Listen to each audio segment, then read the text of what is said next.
a keynote speaker who has continuously demonstrated her commitment to innovative and proactive leadership in public service. With decades of experience, Senator IMEE MARCOS has made significant contributions to local governance and policy making. She served 3 terms as Congresswoman of the 2nd District of Ilocos Norte, where she authored key legislation focused on women, overseas Filipino workers or OFWs, and youth, including the Magna Carta for Students and Lone Filipino Migrant Workers Bill. In 2010, she was elected Governor of Ilocos Norte, where she transformed the province with initiatives targeting poverty reduction, local employment, tourism, and youth development. Her flagship program, Task Force Trabajo, was instrumental in achieving a 98% employment rate in the province, and she brought in major business process outsourcing or BPO companies like Accenture and Alorica, providing hundreds of jobs. Her innovative solutions extended to agriculture and food security with the Kadiwa pop-up market system, which allowed the provincial government to act as a middleman, helping farmers sell their produce and household goods at lower prices while maintaining their profits. This initiative, along with expanded agribusiness markets, lowered food prices and increased agricultural production. Under her leadership, Ilocos Norte became one of the least poor provinces in the Philippines by 2015. Poverty incidence among families in the province fell to just 3.3%. In 2018, Governor Marcos filed her candidacy for the Senate, determined to expand the progress achieved in Ilocos Norte to the entire country. Her rallying call, IMEE Solution, #IMEE Solution, reflects her commitment to finding creative and effective solutions to the country's most pressing challenges. Without further ado, let us give a warm welcome to Senator IMEE MARCOS, Chairman of the Senate Committee on Urban Development, Housing and Resettlement, as she delivers today's keynote address.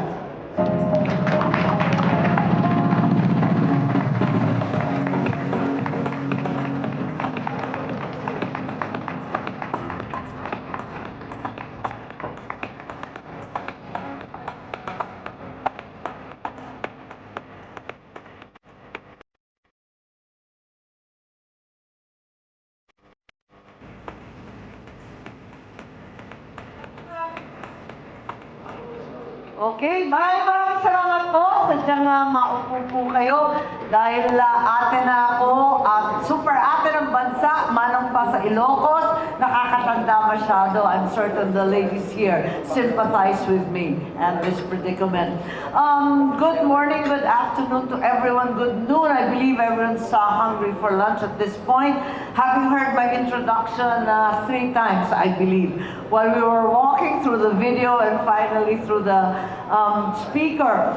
But allow me, first of all, to greet our National President who kindly invited me today, Noel Toti Carino, Jerry Navarrete, the National Chairman, the Convention Chairman, Alejandro Mañala, and Carla Espinosa, the Pampanga CREBA head, Marilu Garbes of Pampanga chapter as well.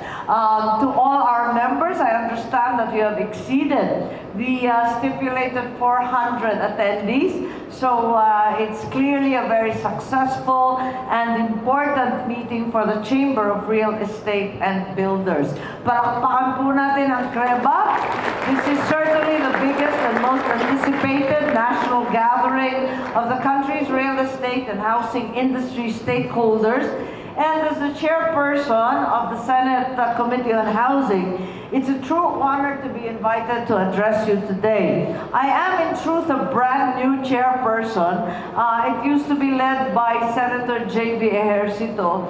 But while I am new to the job, this is a family advocacy, so that it's not entirely new territory. As you know well, my mother was a great advocate for public housing and more or less put together the Pag-ibig scheme that just preceded me. And my father too was completely committed to the possibility and need for public housing throughout the country.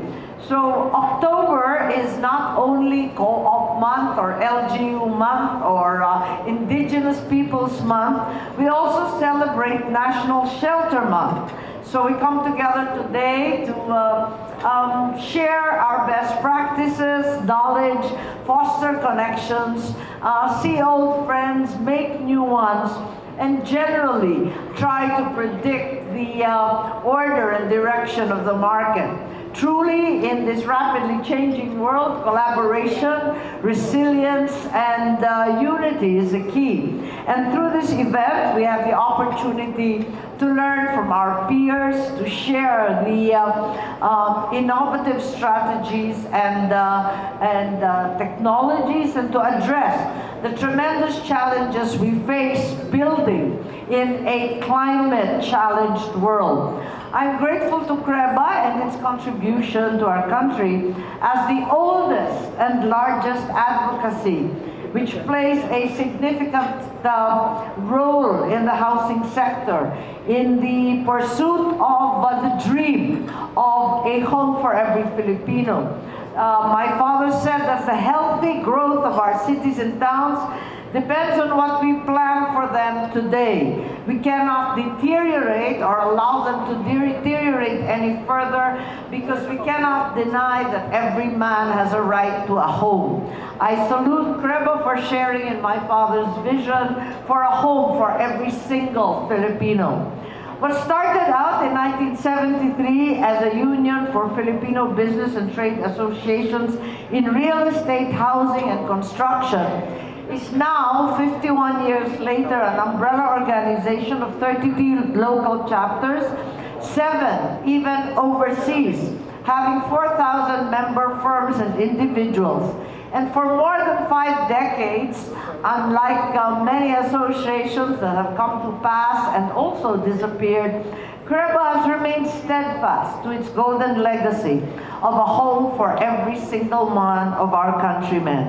So certainly, if only for your longevity, your persistence, and your survival, you surely must be congratulated.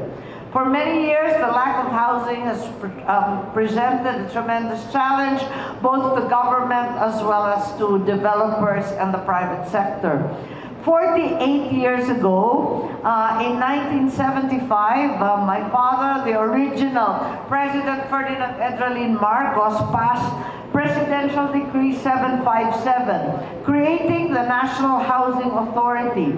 When back then, the magnitude of the housing problem had grown to such proportions as to require a purposeful, determined, and organized mass housing program to meet the need for decent dwellings for all our countrymen. In 2016, the Congress enacted Republic 10884, the Balanced Housing Program, amending UDHA, or the Urban Development Housing Program, compelling all private subdivision and condo developers to produce socialized housing equivalent to 15% and 5% respectively of total project cost. I know that this has remained controversial and truly, and in fact, more honored in the breach than in the compliance. Certainly, this has to be revisited, and a new formula, perhaps under 4PH, can be found. Despite UDH's mandate, we have seen it has not been able to de-escalate the housing problem, which has only grown and multiplied over the years, with restrictive land access, extremely limited home buyer financing, the tremendous amount of red tape and all the signatures that you're inflicted with from the government, The lack of bridge financing and funds for public housing and the vaunted 15%, and governance issues of over-regulation in the extreme, over-taxation again and again, and bureaucratic delays that are inexplicable and truly inexcusable. I have heard many of your complaints, and it's important that we address the escalating housing backlog of what is now said to be almost 7 million homes.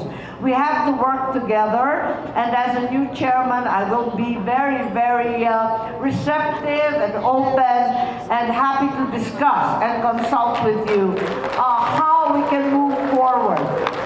Government certainly does not have all the answers, and the housing program that started in the early 70s is a testament to the fact that government on its own will be unable to solve all these problems. We need you to help us and to design a plan, whether it is in fact the 4PH or any other plan that will actually answer the needs for housing for every Filipino family.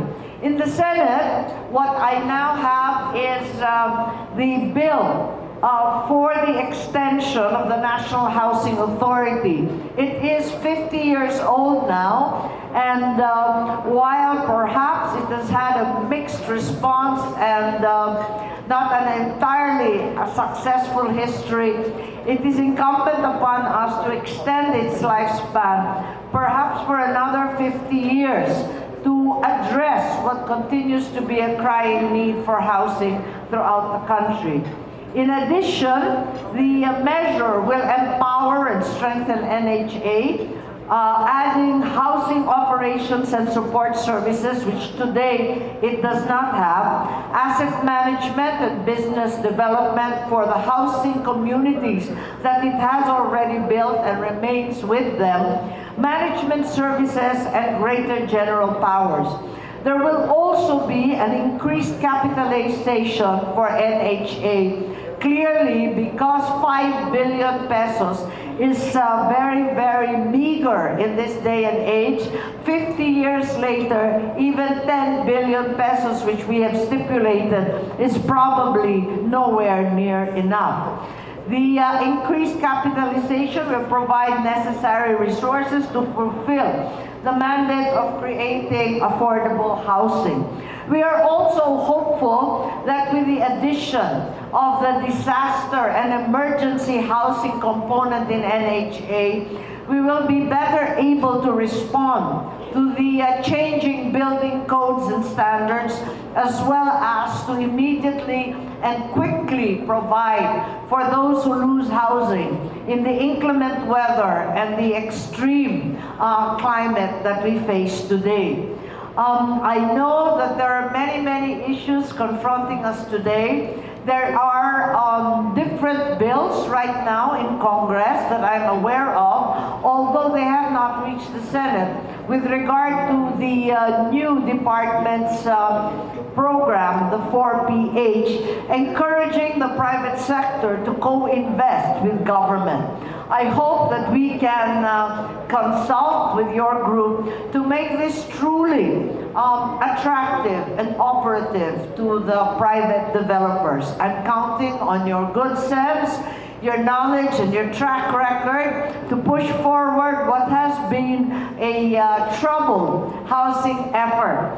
And we need to plan, therefore, where these communities will lie, rebuild and design our cities and communities, our settlements for humanity and for progress.